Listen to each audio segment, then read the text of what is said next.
नमस्कार दोस्तों, stock market studies में फिर से एक बार आपको बहुत-बहुत स्वागत है। तो आप लोग सब कैसे हैं? तो आज मैं फिर से आपके सामने कुछ इम्पोर्टेंट कंपनीज़ के डिटेल्स डिस्कशन करूँगा। उसके साथ-साथ उसके टेक्निकली चार्ट पैटर्न्स के बारे में भी दिखाऊँगा, क्योंकि कुछ कंपनीज़ के ऊपर technically chart pattern almost target के आसपास है और कुछ कंपनीज़ के ऊपर अभी भी नया-नया एंट्री लेवल्स बन रहा है। तो ये सारे एंट्री लेवल्स और एक्सिट लेवल कहाँ पे बन रहा है, उसको आपको सीखना है एज ए स्विंग ट्रेडिंग के हिसाब से। तो इस वीडियो को जरूर कंटिन्यू करिए, क्योंकि मेरा काम है आपको सिखाना। मेरा काम कोई टिप्स देना और कोई भी बाय एंड सेल का रिकमेंडेशन करना नहीं है। बाय एंड सेल का रिकमेंडेशन में कभी नहीं करता हूँ।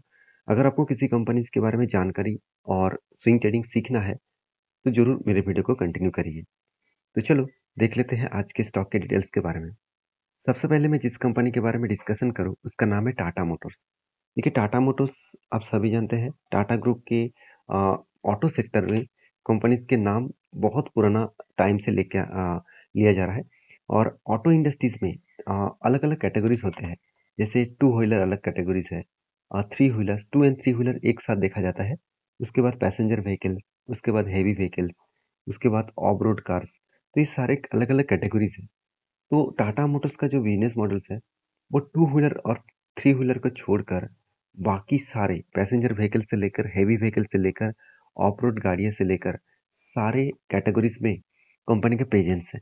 और इसीलिए शायद कंपनी फिर से धीरे धीरे करके खुद को मतलब प्रॉफिटेबल बिजनेस में लेके आ रहा है। एक टाइम कंपनी के पास 6% से भी ज़्यादा डेप्थ ऑफ इक्विटी था और आज इसका डेप्थ ऑफ इक्विटी कितना है, 2.96। और कंपनी का देखिए मार्केट कैप 2,32,000 करोड़ के आसपास है।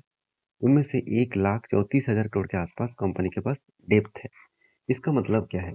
कंपनी का जो कर्जा है वो कर्जे के हिसाब से देखा जाए, कंपनी 50% कर्जा लेकर रखा है। अभी इतना कर्जा क्यों लिया? क्योंकि आप जानकर हैरान होंगे कि कंपनी का जो मेजोरिटी जो बिजनेस चलते हैं, सबसे ज़्यादा कंपनी रेवेन्यू जनरेट करते हैं, वो इसका दोनों ही लग्जरी जो गाड़ियाँ हैं, जगुआर एंड लैंड मतलब लैंड रोवर। तो ये जो गाड़ियाँ हैं, इस गाड़ी में ही कंपनी 67% रेवेन्यू जनरेट कर रहा है। और कंपनी ये भी बता रहा है कि अपकमिंग कुछ ईयर्स में जो कंपनी ने टाटा कम्युनिकेशंस के जो स्टेक बेचेंगे, उस पैसे से टाटा मोटर्स के ऊपर नया फैक्ट्रीज बनाने वाला है, जहाँ पे मैन्युफैक्चरिंग होगा लैंड रोवर एंड जगुआर का। जो ईवीज वर्जन है वो मार्केट में मैन्युफैक्चरिंग करके वो लॉन्च करेंगे। एक बड़ा टारगेट लेकर चला है, क्योंकि यही गाड़ियाँ कंपनी लग्जरीज गाड़ियाँ है। और यही लग्जरीज गाड़ियों के ऊपर वो पेट्रोल के साथ साथ पेट्रोल डीजल गाड़ियों के साथ साथ ईवीज भी मार्केट में लॉन्च करना चाहते हैं। तो पहले ही देखिए, इंडिया में सबसे पहले अगर किसी कंपनी ईवीज के साथ काम स्टार्ट किया वो है टाटा मोटर्स। तो मैं जरूर कहूँगा टाटा मोटर्स के ऊपर फोकस रखें, क्योंकि इसका विजन बहुत क्लियर है। और इसका मैनेजमेंट टीम ये भी कहा कि 2030 के अंदर अंदर इसका जो कर्जा आपको दिख रहा है, इस कर्जे को वो एकदम ना के बराबर कर्जा लेके आएंगे। तो मेरे हिसाब से ना के बराबर मतलब 0.50 के नीचे कर्जा देखने को मिल सकता है। तो कर्जा जितना कम होगा उतना ही कंपनी के ग्रोथ होने का चांसेस होगा, क्योंकि कंपनी का सेल्स तो हो रहा है, मगर कंपनी का एक्सपेंस ज़्यादा होने के कारण, कर्जा ज़्यादा पेमेंट करने के कारण कंपनी के प्रॉफिट मार्जिन के ऊपर इम्पेक्ट आया। अभी एक डेटा और रिपोर्ट आपको दिखाऊंगा, जो डेटा आपको यहाँ पे फाइनेंशियल आप देखेंगे तो एक्सप्रेस मोबिलिटी इस वेबसाइट के माध्यम से दिया गया है। यहाँ पे क्या बताया गया, दिल्ली ट्रांसपोर्ट कॉरपोरेशन, यहाँ पे देख सकते हैं इंडेक्स 400 टाटा स्टारबस ईवीज। मतलब जो स्टारबस है आप सभी जानते हैं, इंडिया की एक पॉपुलर ऑटो सेक्टर के हिसाब से देखा जाए, जो बसेस बनाने वाला कंपनीज है उनमें से टाटा मोटर्स का नाम भी टॉप 10 कंपनीज के अंदर देखने को मिल जाते हैं। तो इसका जो बसेस है उसका नाम है स्टार बस। और स्टार बस के मामले में एक चीज मैं आपको बता दूं, इस बसेस का माइलेज उतना ज़्यादा नहीं है। इस बसेस का माइलेज है 75 किलोमीटर। तो 75 किलोमीटर रन करने वाला बसेस को कोई भी ट्रांसपोर्टेशन के माध्यम से ही यूज़ किया जा सकते हैं, क्योंकि इसका रेंज उसी के अंदर होते हैं। तो एक बस डिपो से दूसरे बस डिपो तक जब जाएंगे तो वहाँ पे वो चार्ज कर सकते हैं खुद को। तो इसीलिए दिल्ली गवर्नमेंट ने करीबन 400 से भी ज़्यादा बसेस मार्केट में टाटा मोटर्स को ऑर्डर दिया है और टाटा मोटर्स इसको सप्लाई भी दे रहा है। तो सोचिए टाटा मोटर्स का अपकमिंग ईयर्स में किस तरीके से ग्रोथ हो सकता है।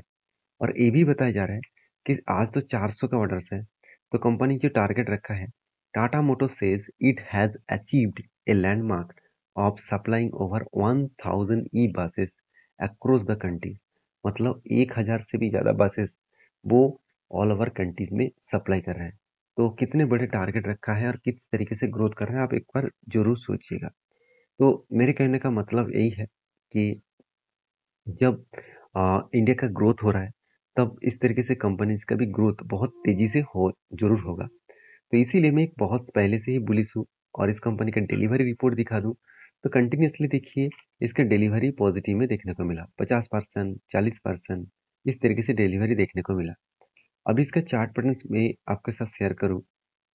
देखिए, मैंने आपको एक ट्रेड मेंशन किया था। वो ट्रेड किस तरीके से था, यहाँ पे एक शोल्डर, उसके बाद शोल्डर, उसके बाद एक बिग हेड बना, उसके बाद एक शोल्डर बना, और यहाँ पे शोल्डर का ब्रेकआउट भी हुआ और एक एंटी लेवल्स भी मिला। तो जब एंटी लेवल्स मिला था, मैंने आपको कुछ टारगेट मेंशन किए थे। वो टारगेट क्या है, मैं आपको बता दूं। यहाँ पे जो टारगेट बन रहा है, वो टारगेट एक्चुअली बन रहा है 700 रुपीज़ के आसपास।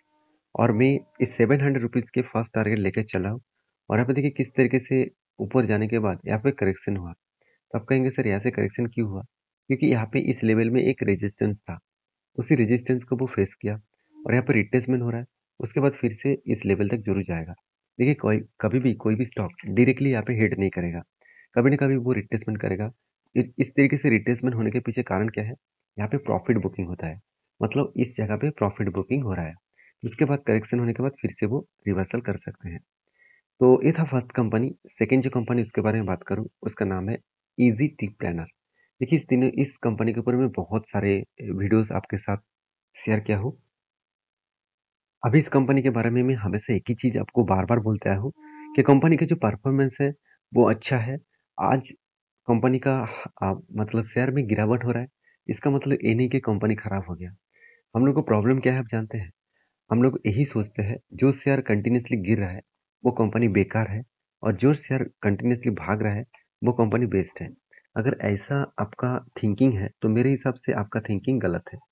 क्योंकि मान के चलिए कोई पेनी स्टॉक आज 5 रुपये में चल रहा है और कल मान के चलिए 200 में चला गया, तो 5 से 200 में चला गया, उसका फंडामेंटल फाइनेंशियली सब कुछ मतलब नेगेटिव में है। क्या वो कंपनी ठीक है? ऐसे बिल्कुल भी नहीं। उसको किसने ऊपर लेके गया? ऑपरेटर ऊपर ऊपर लेके गया। तो ये बात आपको समझना पड़ेगा। अगर कंपनी सही है और उसके ऊपर करेक्शन हो रहा है, तो वॉरेन बफेट जी ने एक बात कहा, हर हर टाइम में वो कहते रहते हैं कि सही कंपनी में, अच्छे कंपनी में अगर आपको डिस्काउंट में मिले, तो उसका फ़ायदा ज़रूर उठाना। तो क्या इस कंपनी के ऊपर फ़ायदा उठाना चाहिए? देखिए, मार्केट कैप के हिसाब से तो कंपनी ठीक-ठाक है। एक छोटा कंपनी है, फिर भी धीरे-धीरे करके खुद को बड़ा कर रहा है। कंपनी का आरओसी, आरओई बेस्ट है। कर्जा एकदम ना के बराबर है। इनकम भी है। प्रोमोटर के पास अच्छा खासा होल्डिंग्स भी है। और कंपनी के जो प्रॉफिट एंड लॉस है, वो दिखा दूँ, एक क्वार्टरली रिजल्ट दिखा दूँ, देखिए कंटिन्यूअसली कंपनी का क्या हुआ, सेल्स किस तरीके से इंक्रीज हुआ, एक्सपेंस को भी कंट्रोल किए, और उसके हिसाब से कंपनी अच्छा खासा नेट प्रॉफिट भी जनरेट किया। अभी यही चीज़ को मैं आपको बता दूँ कि कंटिन्यूअसली कंपनी के यहाँ पे प्रॉफिट मार्जिन और जो प्रॉफिट डिटेल्स है, वो लगातार लगातार यहाँ पे बढ़ते जा रहे हैं। इसका मतलब क्या है? इसका मतलब यही है कि कंपनी आज शेयर में शायद करेक्शन हो, मगर कंपनी में एक स्ट्रेंथ है, जिस स्ट्रेंथ के बेसिस में कंपनी लगातार ग्रोथ करते जा रहे हैं। अभी यही चीज़ को मैं as a profit and loss के बारे में बात करूँ साल भर में, तो साल भर में कुछ प्रॉफिट एंड लॉस आपको पहले तो 1-2 करोड़ का प्रॉफिट दिखता था। आज वो कितना 140-150 करोड़ के आसपास प्रॉफिट देखने को लगा। तो कंपनीज के ऊपर सेल्स ग्रोथ, कंपनी का profit growth, return of equity, सब कुछ पॉजिटिव में है। आज सीएजीआर का परसेंटेज के हिसाब से देखा है तो कंपनी का 20% के आसपास नेगेटिव रिटर्न दे चुके हैं। और यहाँ पे नेगेटिव रिटर्न कहाँ पे देखने को मिलेगा?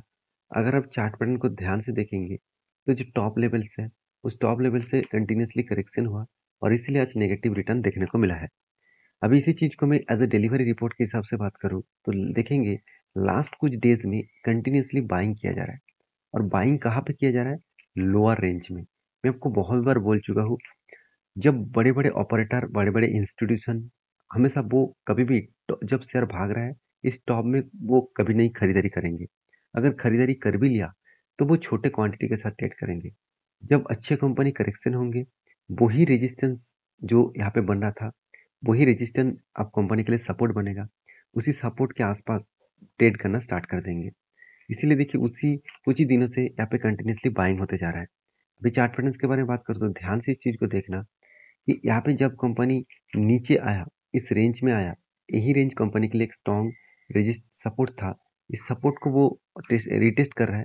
तो यहाँ पे देखिए वॉल्यूम भी देखिए, ध्यान से इस चीज़ को देखना, यहाँ पे भी वॉल्यूम था। और तो जिस तरीके से वॉल्यूम यहाँ पे क्रिएट हुआ, वो वॉल्यूम देखिए किस तरीके से यहाँ पे जब वॉल्यूम हुआ, तब तक शेयर में एक मैसिव जंप देखने को मिला। तो आपको क्या लग रहा है कि फिर से यहाँ पे तो वॉल्यूम क्रिएट हो रहा है, तो आपको क्या लग रहा है यहाँ पे सेलिंग का वॉल्यूम प्रेशर है? बिल्कुल नहीं, यहाँ पे बाइंग का वॉल्यूम प्रेशर है। और मेरे हिसाब से जिस तरीके से यहाँ पे एक रेजिस्टेंस फेस किया है, इस रेजिस्टेंस को अगर अच्छी तरीके से ब्रेकआउट करे, तो यहाँ पे मैं एक जरूर एंट्री लेवल जरूर लूंगा। तो उसके लिए मैं इंतजार कर रहा हूँ, जब यहाँ पे ब्रेकआउट करेगा और एक स्ट्रॉन्ग बुलिश कैंडल के साथ ब्रेकआउट करेगा, तो मैं एंट्री लेने के लिए जरूर सोचूंगा। नेक्स्ट जो कंपनी जिसके बारे में बात करूँ उसका नाम है वीवीएल, मतलब वरुण बेवरेजेस लिमिटेड। तो वरुण बेवरेजेस लिमिटेड के बारे में बात करूँ तो पिछले मंथ ही चले जाएंगे तो इस कंपनी का मार्केट कैप 1 लाख करोड़ के नीचे था। तो देखिए एक मंथ नहीं हुआ, उससे पहले 1,20,000 करोड़ का मार्केट कैप हो चुके हैं। तो मार्केट कैप किस तरीके से बढ़ रहा है?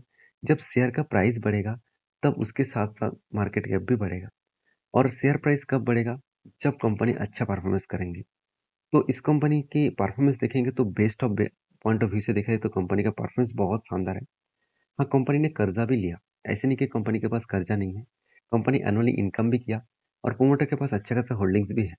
अभी कर्जा जो लिया गया वो किस बेसिस में लिया गया वो देखना जरूरी है।